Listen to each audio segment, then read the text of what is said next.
السلام عليكم. اهلا وسهلا بيكم في حلقه جديده من حلقات قناتنا افتكاسات البيت المصري. النهارده حلقه جديده بموضوع جديد جدا ومميز ومجموعه تحفه جدا جدا جدا هتفيدكم وهتفيد اولادكم في الصيف.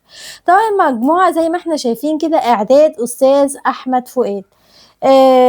يعني كل موضوع كده تلاقوا ليه جزئين تقريبا، يعني زي ما انتم شايفين هنا رحلتنا للأفضل، ودي بتتكلم عن السلوكيات، وده كتاب هدية، ده كيف أربي طفلي، ده للأمهات، ودي حاجة كده جميلة تعرف الأطفال جسم الإنسان. وهنا برضو قصص القرآن الكريم مجموعتين، ومهمات البطل الصغير مجموعتين، ودي قصة بتيجي باسم الطفل. يبقى احنا عندنا المهمات دي مجموعتين، وقصص القرآن مجموعتين، واللي هي رحلتنا للأفضل اللي هي بتتكلم عن السلوكيات مجموعتين، ودول بقى كل واحدة لوحدها اللي هي مغامرات في جسم الإنسان وكيف أربي طفلي. اللي عجبني في المجموعة دي وخلاني أقول لكم عليها إن طريقتها سلسة جدا وبسيطة جدا، وبتوصل للطفل معلومات رائعة وقيمة جدا بطريقة وأسلوب بسيط قوي. فدي حاجة يعني قليل لما نلاقيها دلوقتي، خصوصا مجموعة الكتب السلوكية. يعني مش سهل ان انت تلاقي كتب بتزرع قيم عند طفل من وهو صغير. يعني المجموعة دي تقدري تقريها للطفل وهو صغير 3-4 سنين لو هو يفهم معنى الكلام. هنا زي ما احنا شايفين الكتاب رحلتنا للأفضل عشان أولادنا يتغيروا للأفضل، جميلة جدا. والحلو اللي فيها إن هي بتيجي بأسامي أطفال، فتبقى القصة كده في خيال الطفل مكتملة الأركان، يعني اسم الطفل موجود والأحداث والطريقة بصراحة سلسة جدا. تمام، تعالوا نشوف المواضيع اللي بيتكلم فيها. هي زي ما احنا شايفين 5 رحلات الكتاب ده. ازاي احب مدرستي، طبعا تنفع للاطفال اللي بيتهيأوا للمدرسة.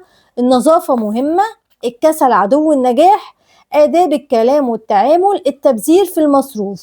طبعا كل دي قيم حياتية تحفة جدا، وبنبقى محتاجين فعلا نزرعها لأطفالنا. هنا زي ما احنا شايفين مالك طفل عنيد وعنده مشاكل كتير وبيكسل بسرعة.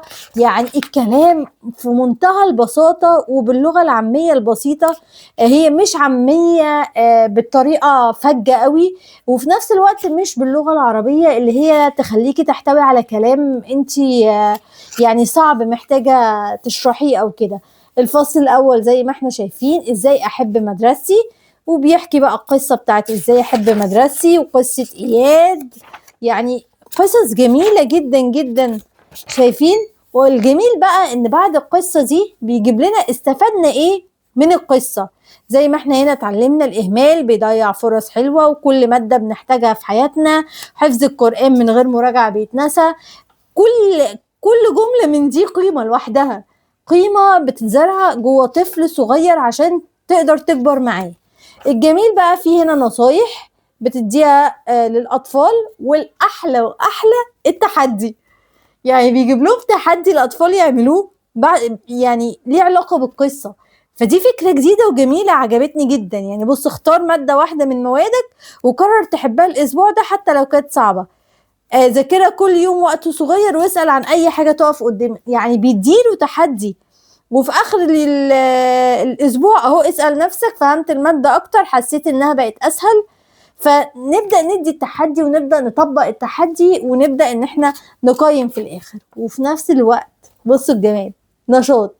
ايه اكتر حاجة خلت اياد يعرف ان اهمال المذاكرة غلط؟ عشان تعرفي دي اسئلة تقريها تسأليها لابنك بعد ما يقرأ القصة، عشان تعرفي هل هو فعلا استفاد من القصة ولا لا. نفس الكلام بقى هيبقى على باقي الحاجات. النظافة مهمة، قصة سليم، وهكذا نفس الكلام. استفدنا ايه من القصة، والنصايح والتحدي والنشاط، وهكذا كسل عدو النجاح. يعني قصة أحمد بيبقى فيها أسامي من الأطفال حواليه، فحاجة جميلة جدا. نفس الكتاب ده في جزء تاني برضو زي ما انتوا شايفين، رحلة الطفل يوسف. تمام، يعني أنا بجد حابة أشكر أستاذ أحمد فؤاد جدا على طريقته السلسة وعلى طريقته الجميلة قوي في إعداد الكتب دي. بجد كل مجموعة أحلى من اللي قبلها. زي ما احنا شايفين هنا باقي الرحلات هم 10 رحلات، 5 في الكتاب الاول و5 في الكتاب التاني. هنا الرحلة دي بنتكلم عن لازم تتحمل المسؤولية، ودي حاجة حلوة جدا. السهر يدمر الجسم عشان نقعد ننتع في قلبنا نام نام نام. العناد اخرته ندم. الثقة بالنفس. العفو والتسامح يعني قوة. يعني بجد مجموعة قيم، يعني احنا بنبقى محتارين نوصل المعلومات ازاي. قصة عمر وهكذا، نفس الكلام، النصايح والنشاط والتحدي والحاجات دي كلها. تمام. يعني هو بيدي معلومة كده في القصة وبيجيب لك قصة باسم طفل وهكذا بقى.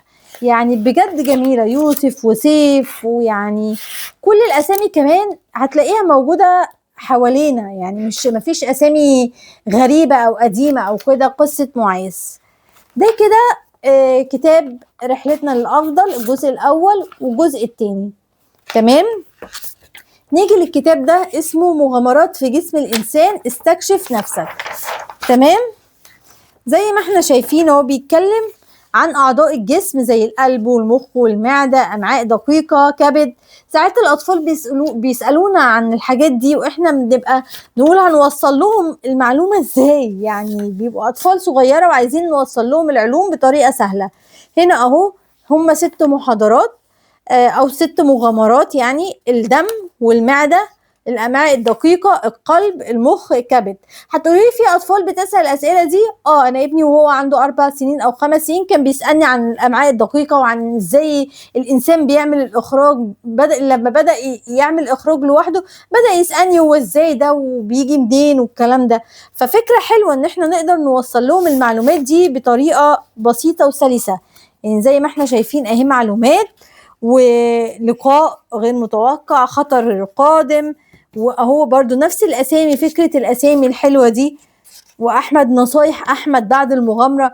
يعني هو جايب له المعلومات دي في صورة رحلة او مغامرة جوه الجسم نفسه.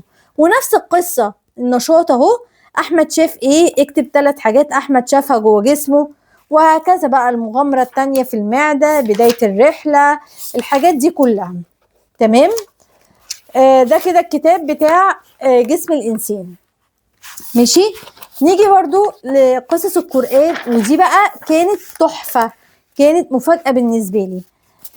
لأن أسلوب سلس قوي وجميل وبسيط. الفيل، أصحاب الكهف، سيدنا نوح عليه السلام، سيدنا سليمان، سيدنا موسى، سيدنا إسماعيل عليه السلام، والكبش.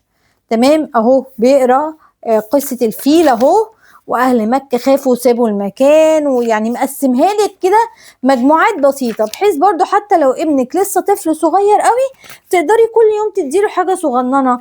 وهي برضو اسئلة على القصة والنشاط ونفس الكلام، واصحاب الكهف والصحوة بعد سنين، وهكذا وهكذا. تمام.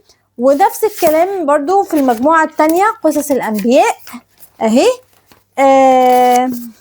اهي سيدنا محمد عليه الصلاة والسلام، سيدنا عيسى، سيدنا يوسف، سيدنا موسى، سيدنا ابراهيم عليه السلام. هتقولي لي لا ما في ابراهيم هنا، ليه في ابراهيم 2؟ يعني هي متكررة القصة دي؟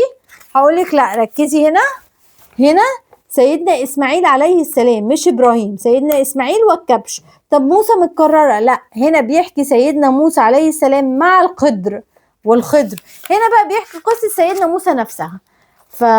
فبجد يعني حتى القصص لو في قصة عن نبي متكررة فهي مش متكررة، هي بتحكي كل قصة في شق معين. نيجي هنا بقى مهمات البطل الصغير، دي برضو جميلة جدا.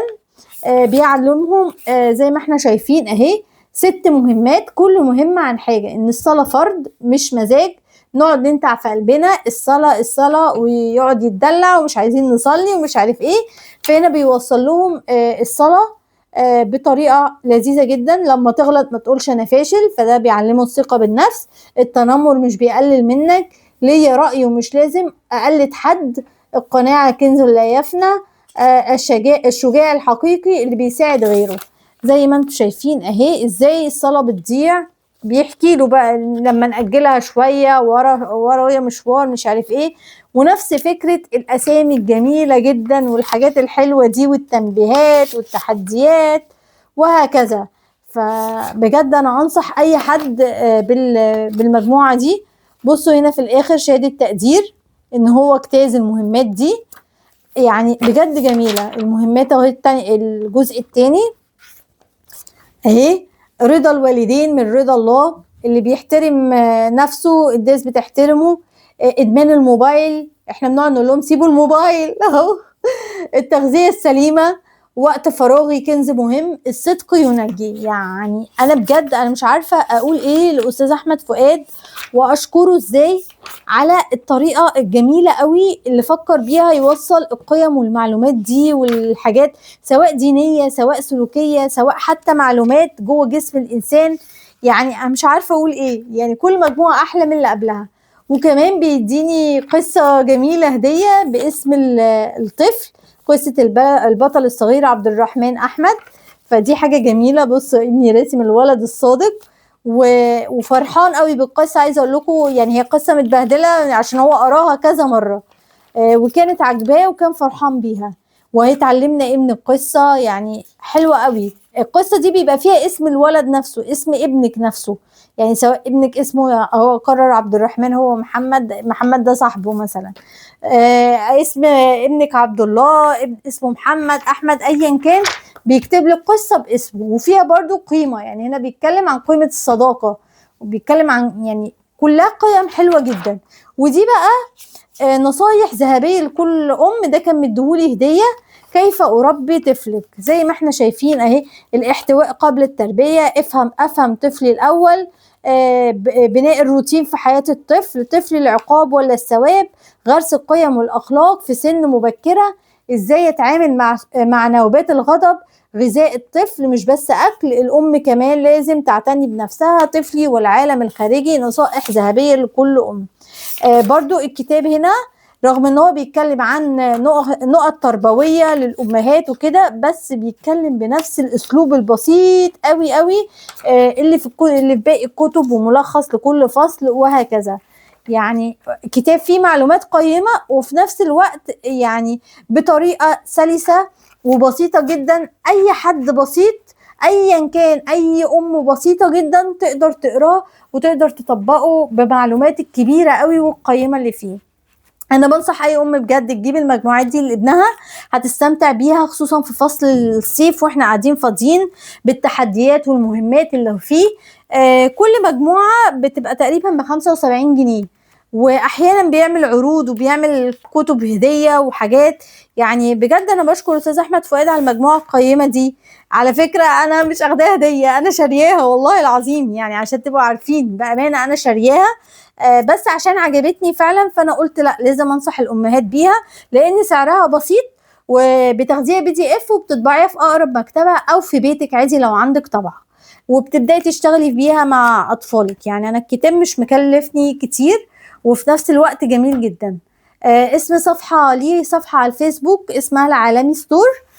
وفي نفس الوقت لما بتتواصلي واتس استاذ احمد بنفسه هو اللي بيرد عليكي، فدي حاجة جميلة، لان لو عندك اي سؤال او استفسار او اي حاجة فهو بيقدر يتواصل معاكي.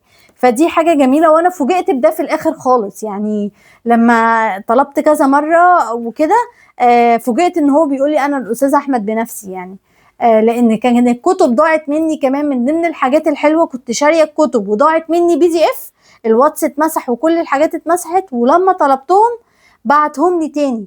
فدي حاجة جميلة منه يعني، وحاجة أشكره عليها. فبقول له شكرا يا أستاذ أحمد على الكتب القيمة قوي دي بالمعلومات القيمة اللي فيها، وأنصحكم إن انتوا تشتروها.